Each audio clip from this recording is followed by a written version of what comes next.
Hey everybody, and welcome to today's show. We want to send a big throw out to Donkey Market and Brook Golf for the wine today. Today we're going to talk about opening second locations. When is it time? The considerations you have to have and the courses of action. I'm Karen. I'm a CPA, entrepreneur with big ideas, and I'm the mom. I'm Cadie. I'm a payroll specialist, business owner, and detail-oriented person that makes things happen, and I'm the daughter. Welcome to Cheers to Business. We have two very special guests today, and they are the owners of Salon West 5400 and Salon West Hairdressers, who just opened up their second location. And y'all are so special to us. You touch us in a very special way. You make my head feel so good. Literally. And why don't you guys introduce yourselves and tell how long you've been together? I'm Julia Liller. And I'm Whitney Vittor. They're not together, but like business partners. Yeah, just to clarify. We are together. I just want to clarify. Well, we got married in 2004, and that's the way we considered it. We said I do, and so 2004 is when we started our first business. So I think the main question I want to know is, what makes you want to even think about opening a second location? And tell us about the first location first. Well, the first location, we opened in 2004 just to have a really good place to work. We don't want employees. No, we don't want that. So you gradually grow and you have no choice sometimes. And you either choose to turn away growth and stay where you are, or you grow with it. And so when we started having people come to us asking, we want to work here. We're like, oh no, we don't have employees.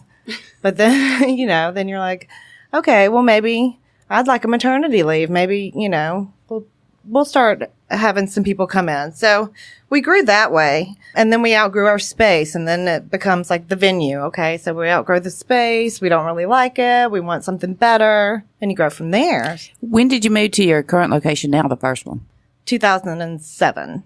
So one of the biggest questions in Mobile, Alabama. We've actually got listeners now that aren't local. Oh, yeah, yes, definitely. It's really exciting, but right. Portraying what the things we're trying to get across are that it's in multiple places. It's not just here in Mobile, Alabama, where we're sitting. Well, we're both from Mobile, the Mobile area, so we decided to start our first business here and our second business, and now we've expanded. The second business is back in our old neighborhood where we actually began building our clientele and where we worked under two Aveda owners. They were salon owners that taught us they taught me everything I know. I started out as an apprentice, so I didn't even go to beauty school. But I went in thinking, oh yeah, I want to do the business aspect, but I love the industry. I love everything about it. That was one of my biggest questions because I only have one location. I don't know anything about opening a second location. So not only how do you pick the location of that second spot, but also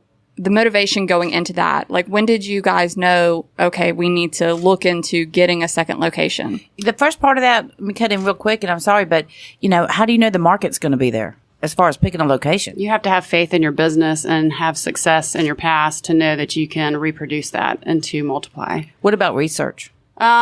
Research, yes, I guess, because we're already from the Midtown area. We knew we had customers there and that we could start a business there because we knew people would support us and feed us more clients. Okay, but what about, did any of that take away from the first business location? No, we lost a lot of clientele. I feel like in Mobile, you have that I-65 divide.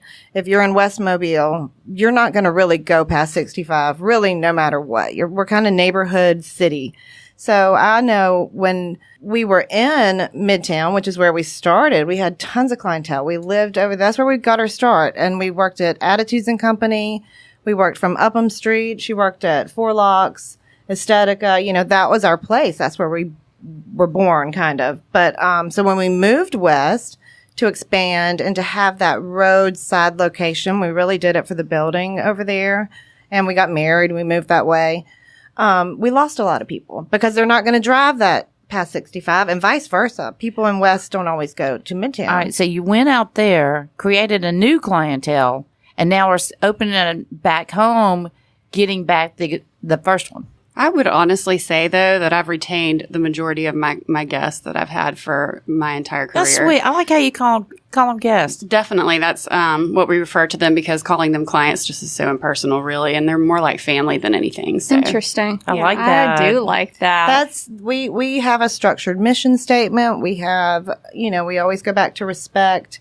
We treat our guests like family. That's, it's I can vouch for that. See, and I don't think people realize how much that structure and that core and culture really means in a business, because if you're just floundering, it's going to be noticed, and it's going to show up in the numbers. It's going to show up everywhere. Especially in a hair salon, people don't expect that of us. The main question I get is, oh, y'all probably just rent booths, or, oh, do they just pay you rent? Or, Right. they don't realize that we put so much structure behind it to make sure the quality is there, and that we are viewed as a professional, licensed, or cohesive organization, not just Exactly. random stylists thrown into one building. correct. It's a business and not a booth rental.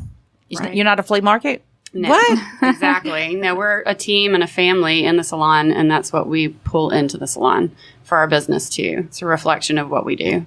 Well, I'm curious, you said you guys had to regroup. What was that process of really getting everyone on the same page, creating that mission statement? That structure had to be there before we started, because we had to get it in there, and it wasn't there to begin with in the first spot.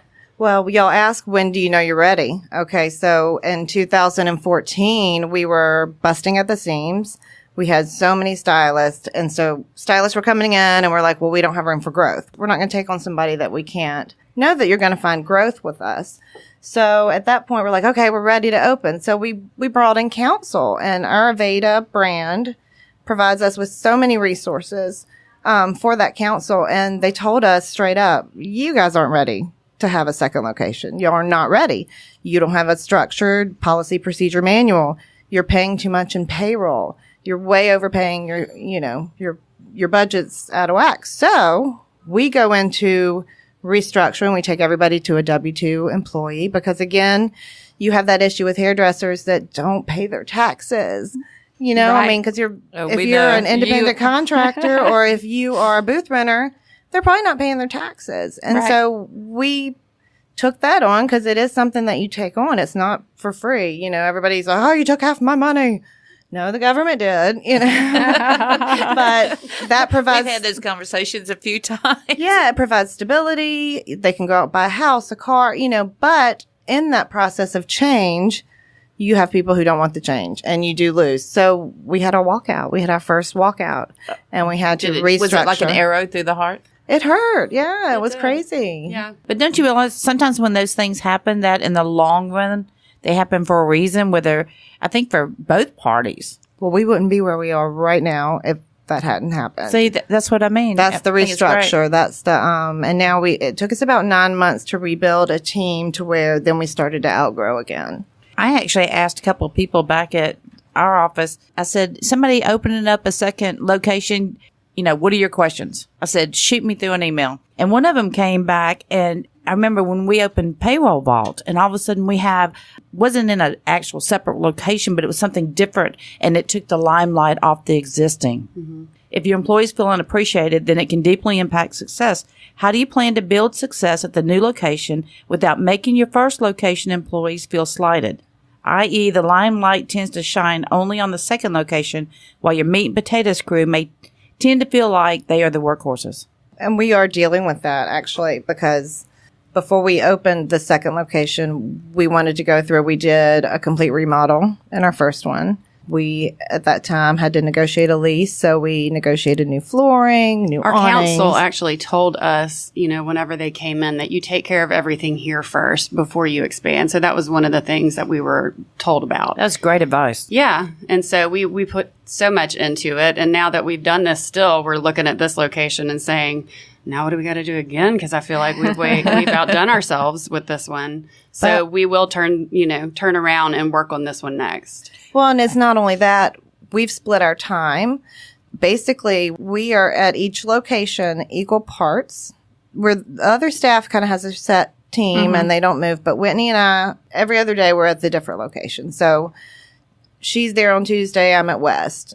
I'm at Midtown Wednesday, she's at West. Gotcha. And so they're involved. That's as great well. that there's two of you guys. So that's kind of one of my questions is if there wasn't two of you guys, or if one of you needed, I know we mentioned maternity leave, but if someone did have to step away, how do you maintain opening that second location if there only is one person? As far as, because obviously you can't Noel be everywhere. talked about that. Remember Noel, who had on a few shows back, who owns multiple bars and restaurants? He said, I got to go back to this place because I got to spread the love. I haven't been there for a while and they feel slighted. But I'm talking about the actual day-to-day operations as yeah. far as knowing that first location, okay, we got this figured out. It can kind of, maintain without me getting to that point. Any advice for that? I think for all businesses, really, it's about systems and having systems in play and making sure that everything is organized for a situation like that. Making sure we've hired the right people to watch that we can trust and have faith in and communicate with. That's a strong relationship you guys have to be able to agree on the systems. Or do you agree as you're developing them, or do you agree ahead of time? We were actually on our way to Birmingham, and she has her pad. We've developed like 2 systems, not developed, but we've come up with them, and we've got to figure out a way to implement. Problem solving. We were Problem trying solving. to talk about everything that's been happening and what we can do to make it work better, but still stay with our mission. And it's always something. I feel like that's the biggest misconception in business is, they got their stuff together. When really there's always something. Always, every day Yeah. and every minute, something to distract you from what you were thinking about before. I feel like we never have our stuff together. Mine's in this book. And then, because you guys have families too. How many kids do you I have? have 3 girls. Oh, I didn't realize you had 3. It's a lot juggling. I have a great husband. I'm lucky. Somebody that, really pitches in and pulls more weight than me in a lot of cases. We always give kudos to the support Shout out to the system. husbands. Oh, yeah. Cheers to the absolutely. husbands. Cheers to the greatness. Cheers to the husbands, for sure. My husband's been hurt, by the way, on crutches. So, Oh, no. but you do what you do. You push through, and you figure it out, and you're thankful it wasn't worse. Yep. I got a question. How'd you plan to pay for the second location? Oh, gosh. Will you tell us that? So We have some questions for you. Yeah. that's exactly meeting. just, okay, I'm ready. Karen, CPA, genius woman. I want to open up a second location. Let's see if the first one's making money first. All right. So most important is the first one making money. All right. Can we bank some? And just in case, because I guarantee you, no matter what your plan is, it's going to go over budget. Double. I don't care. So do you have the resources to provide the funding? Again, going back to, can you eat while you build it? Doesn't matter that it's a second location. I feel like we weren't really born with a great inheritance and that we're self-built and we have done very well in the time that we've been in business now, 12 years almost. And so we have really good credit. Yeah. But keeping that good credit. Right. Yeah. Right. Not losing it. Right. And I think having a plan, I have outsourced my credit lines to the utmost, and even panic moments where I'm like, okay, what do I do? Or calling Amex friend to just one more time. Just one more time. But, having that plan, if I paid these 3 the minimum, I could get a little bit of room on this one, but it has the highest interest juggling. rate. There's a plan. it's juggling. And knowing that the one that is going to be there for 5 years, not worry about that one. We've kind of got that one, but then there's times that we don't get to take home a paycheck, and especially if we've been taking home a paycheck. Oh shit, why'd we do that? Now we can't get paid for about a month. Let's pay some other people. But I think the important thing, because a lot of times when you are in those stressful moments, it's easy to just shut that closet door. It's, it's that junk drawer that you don't want to open, but it's important to look at it. It's the people that don't open the drawer that go out of business. Amen. They just don't want to look at it, and they will bury their head. Well, we've got an they'll answer ignore. to you, so we're going to look at it. That's I true. will call a meeting. Yeah, you are our mentor in a lot of ways. We have mentors in many different departments in our business, but we always go to the same people for advice. And we look man. up to you, and you give us wanted to so make much. me weepy, didn't you? I did. I want to make you cry. My eyes leak. I don't cry. But my eyes will leak. Well- Thank you. I tell you what, working with you guys is amazing. You're inspiring, and I think you're inspiring to other salons. I think salons are like accountants. There's enough to go around for everybody. Yes. It's not a competition. No, let's work together and make the whole, the economy around us better. Mm-hmm. And I think you guys are great at that and building something. And how many people do you employ now? between both locations? I believe there's 12 total, including ourselves. Including ourselves and including Barbara, who is our lifesaver who cleans for us. And I'm trying to get her cleaning the second salon. That's our next goal, is to be able to have her do both. But there's 13 of us. Or is it 12? Everybody's appreciated, aren't they? I don't care what they do. Oh my gosh. Everybody plays a role, and it's that we do push teamwork. That's not something different about our business. We are an open chair concept salon, and people are like, what is that? What does that mean? We're not possessive of our clients. You know, you, Karen, has sat in just about everybody's chair, and of course everybody picks their favorites, and of course you get along personality wise. Sometimes you don't get along personality wise, and I'd rather them go to somebody who gets them than to leave out of the door. I will say that. I think I've sat in every chair with every person in the first salon. Sorry, I was just thinking about, because I use you guys. I see Dawn, and from the moment I first sat in her chair and we're talking about what I want, and she started massaging my scalp. It's the experience. And I said, I'm never leaving. And then in the bowl and the hand massage, like, you guys you've got it going on. It's like nothing I've ever had. That is part of our mission. It's the experience. So if the guest comes in and they get the experience, then they're already committed at least 50% to the salon. Sometimes it's not about the haircut. Yes, it is. Did you see my hair today? It looks great. Education. Right? It's about taking the time to listen, and to understand that they're a person. What's your routine? Tell me about yourself. It's more than just. But do you remember? Let her finish. She was on a roll. No, that's okay. I'm sorry. I do that all the time. I get excited. Go finish. Sometimes it's just about treating people warmly, and they tell us that at the end of the day or at the end of the appointment. They're like, thank y'all. I've never felt so good in a salon. It's very intimidating sometimes when you walk into a salon. And then some people, like, do you remember the first time I sat in your chair? And I rubbed your head and you freaked out? Yeah, that too. She doesn't like personal contact. No, it's just in certain spots. But anyway, no, you started telling me all the stuff you were going to do to my hair, and it was flipping me out. And it was just like overload. Short and sweet is the way to do it. Yeah. Bullet point. Short and sweet. I told her, I said, Julie, she said, yeah. I said, do you want me to tell you how I do your tax return? She said, no. I said, then please stop. I trust you. Just do it. That's great advice on so many levels. That is. And we go over that almost every week. But every personality is different, though. Yeah. I find that with clients. And some people, blah. Yeah, I mean, that can be carried over to any industry that you're in. I think just really listening to your guests, your client, your customers, finding out what they want, how they need to be given that product or service. Personality test like last time. Well, my personality test, we do those with our conferences that we do. And mine is I build trust through consistency. And actually, those two words are in our mission statements, consistency, because I feel like that's another thing about our salon.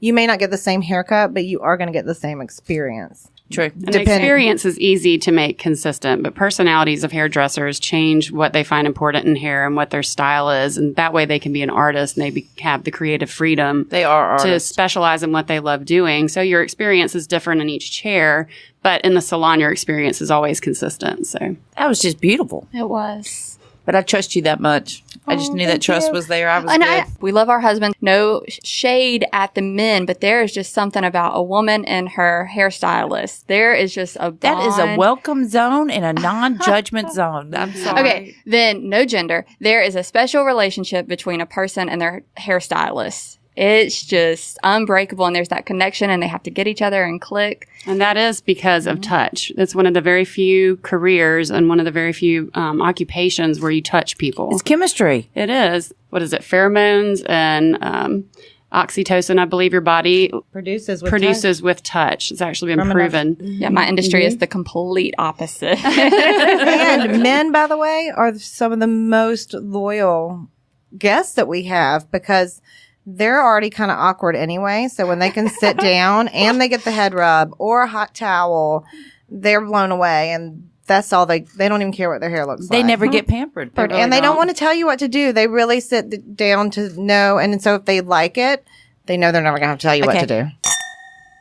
All right. You get the crankiest you could ever imagine on the face of this earth. And they sit in your chair and they were walking. What do you do? Take a deep breath. and Give them a head massage and a get mimosa. them a neck pillow, get them all warmed up, all warm and fuzzy.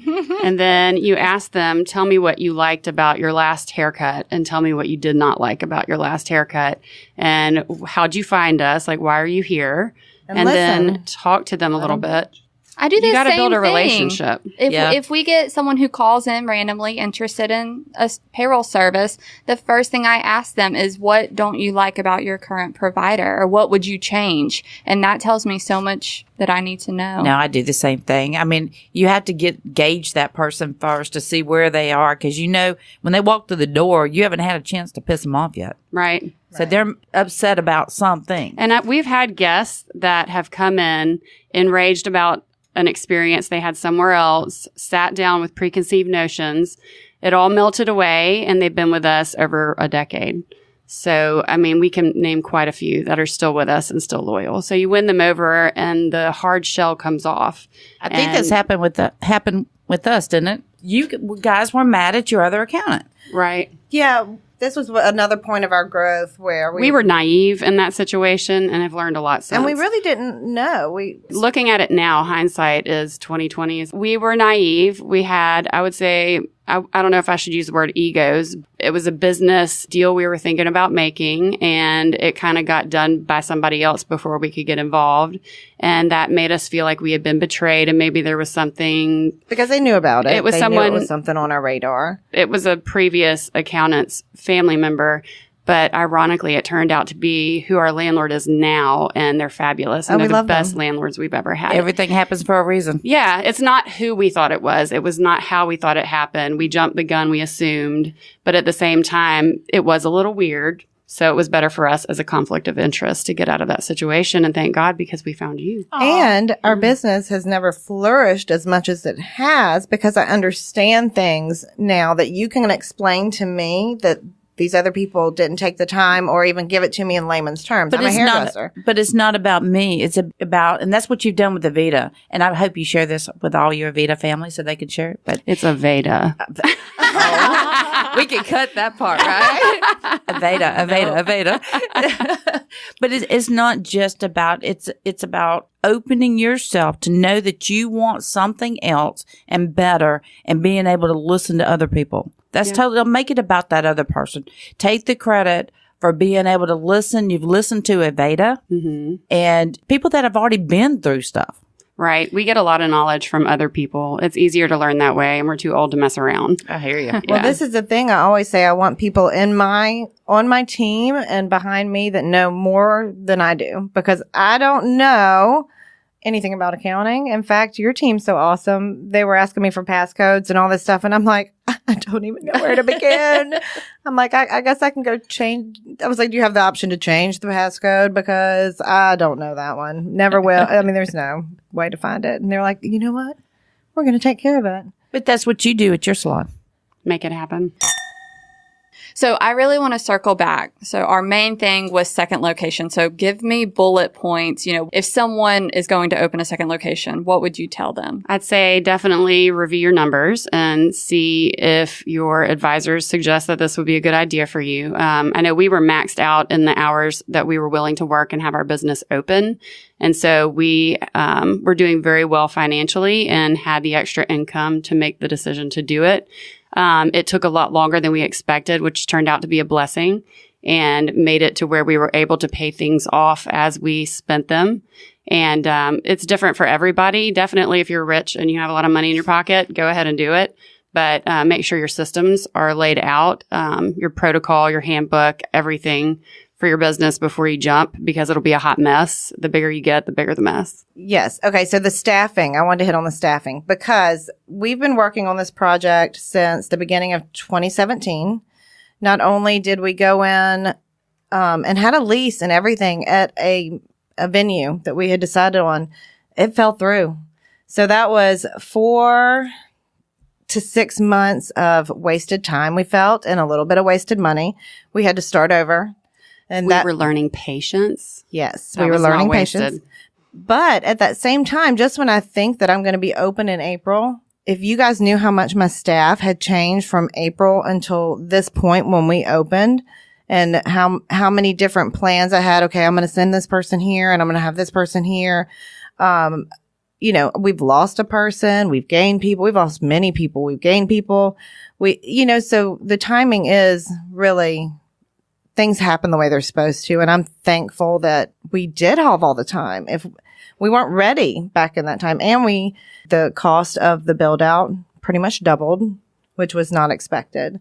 And we needed time on our side for that too, because all this planning on the money and the juggling, we would have been maxed out and it wouldn't have worked. All right. So somebody came up to you, steps 1, 2, 3. To get it open or to decide?